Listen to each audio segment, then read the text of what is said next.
Good evening. Less than 100 hours to go in this transfer window. Let's start at Arsenal. Bad day on the pitch. What about off it? Will Alex Oxlade-Chamberlain be at the club come September the 1st? Well, he started this afternoon's game at Liverpool. Just 2 days after we brought you the news, he had turned down a new contract. He was subbed 17 minutes into the second half. Oxlade-Chamberlain, you'll remember, is into the final year of his current deal. Can you just clarify one thing, so? Will Oxlade-Chamberlain be allowed to leave this week? That's the kind of question I can answer after a game like that. I think we are focused on the game. What will happen on the transfer market in the next 3-4 days, I don't know.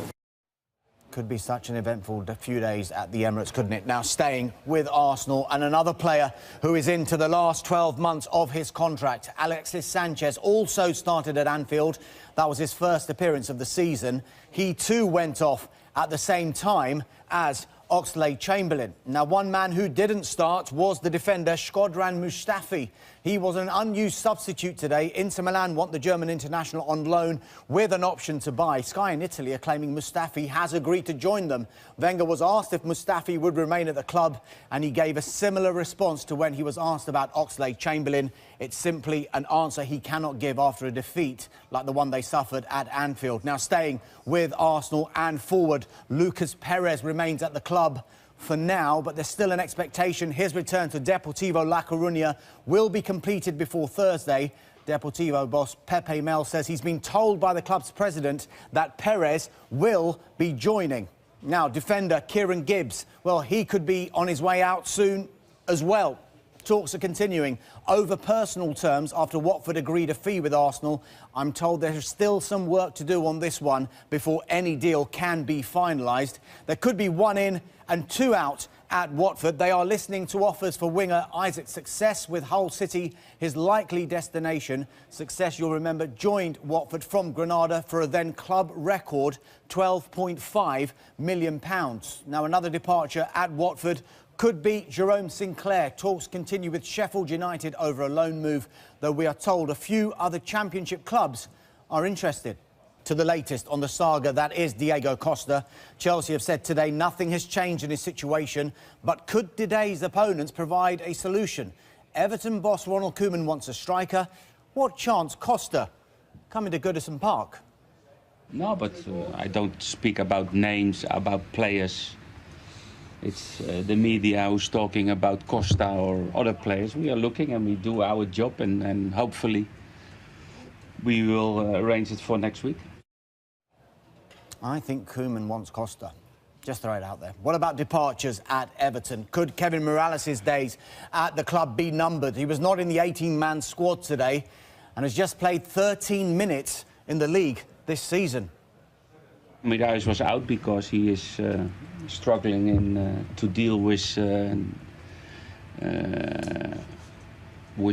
moments in a season and with disappointments.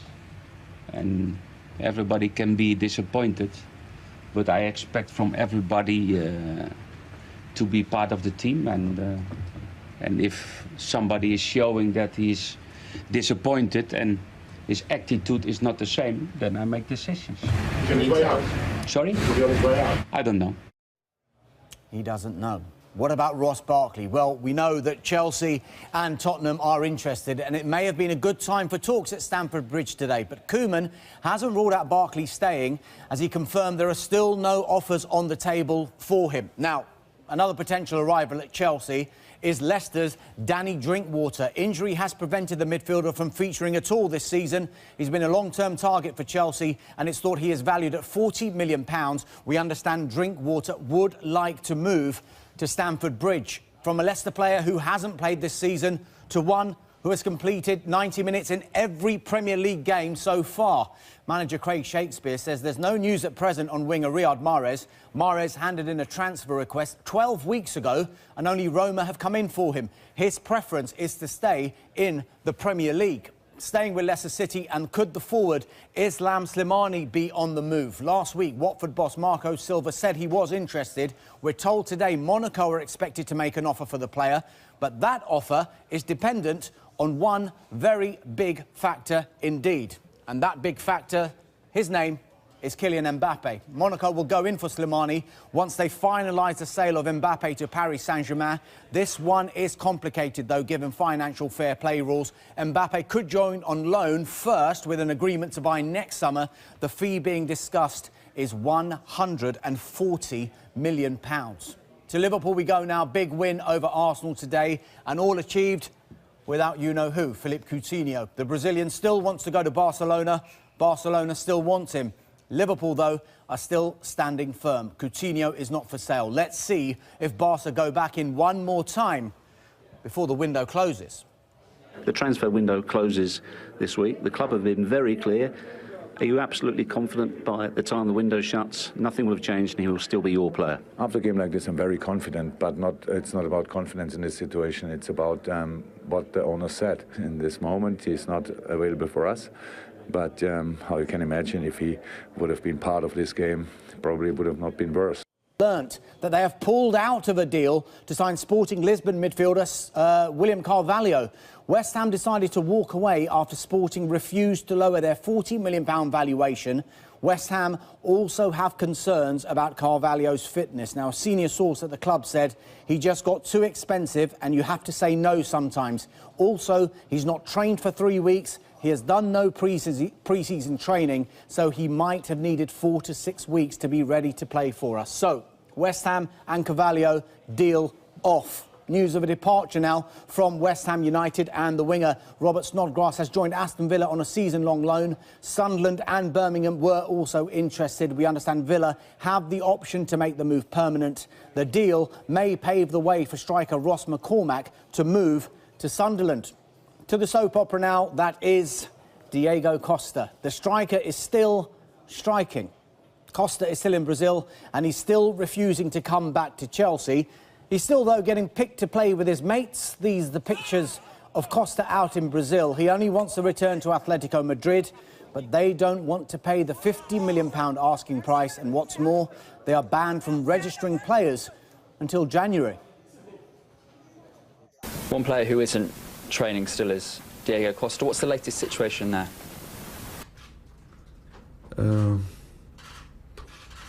The same, and no news. Is it frustrating for you as a manager to be in this situation with Diego? No, absolutely. Short and sweet from Antonio Conte on Diego Costa. Now, you may have noticed Everton appear to be keeping an eye on the Costa situation. Boss Ronald Koeman wants a striker and was asked if it was possible to bring in Costa on loan. I don't know. I said always a warm welcome for every good player, and he's a good player. Sounds to me like Ronald Koeman is interested. What about departures at Goodison Park? Well, time is running out for midfielder Ross Barkley to get a move. He's into the final year of his contract. He's not going to sign a new one, and he's currently out injured. Chelsea and Tottenham are interested, but could he yet play a part for Everton this season? If Ross is staying, and I'm pleased if he stays, because he's one more good player in the team. And okay, that's a decision by the board, but what we need to talk about. Yeah, it could be a busy end to the window for Everton. To Manchester City we go now, and there could be big changes in their defensive ranks before the window closes. Inter Milan are edging closer to a loan deal for Eliakim Mangala. City's preference is to sell Mangala, but it's thought the player only wants to go to Inter. Mangala has not played under Pep Guardiola, having been on loan at Valencia last season. City, you remember, bought him from Porto for £32 million 3 years ago and want to get this one over the line quickly so that they can focus on other targets. And those other targets include the West Brom defender Johnny Evans. City are expected to go back in with an improved bid early next week after having had an £18 million offer rejected. West Brom don't want to sell, don't need to sell, but will sell if they receive an acceptable amount. You have to be a little bit careful, but in another way, you'd want him to get that game time if he can get that game time.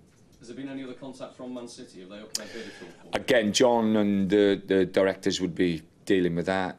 At present, I think there's been no contact for the last couple of days. So, Johnny's a West Bromwich Albion player. We're hoping that we can get this situation resolved and move on. It's very interesting how Tony Pulis's responses regarding Evans have subtly changed. 2 weeks ago, the stance was not for sale. That became every player has his price. And now he simply hopes that Jonny Evans stays at the Hawthorns. Now, staying with West Brom, and they are looking for defensive reinforcements themselves, whether Evans stays or goes. But it seems their interest in Tottenham's Kevin Wimmer has cooled, and it appears it could be a straight fight between Crystal Palace and Stoke City. They made an inquiry, that's my understanding. We'll wait and see in terms of the response to that. But as we stand, obviously he's a Tottenham player and they dictate what they feel they need to happen in terms of his future, and obviously the player has a view on that as well. Yeah, it could be a busy end to the window at Tottenham. Wimmer seemingly on his way out. Could keeper Michel Vorm follow him? Well, we are told Crystal Palace are interested. Palace boss Frank de Boer has made no secret of his desire to bring in a keeper, but would not be drawn on any names. Now, one man who has left Tottenham is the defender Cameron Carter-Vickers. He has joined Sheffield United on a season-long loan. More from Sheffield United a bit later, but could Carter-Vickers' departure accelerate an incoming at Tottenham Hotspur? Well, we are told they are back in talks for this man. He is the Estudiantes defender Juan Foyth. He's 19 years old and he's been capped 12 times by Argentina's under-20s. The deal had looked off earlier in the window as Tottenham felt the asking price was simply too high. Another player edging closer to a move to Tottenham is the PSG defender Serge Aurier. The French club won £23 million for the player. Tottenham boss Mauricio Pochettino wasn't giving too much away on specific names, but did say Tottenham will be active. We are working hard, yes, to trying to strengthen the squad, to bring few players more, and yes, big effort from our chairman Daniel and Steve, our chief scout, trying to find the right profile. Yes, we are working hard, big effort from the club to trying to strengthen our squad. I say 4 players before. Okay, 1 keeper plus 4.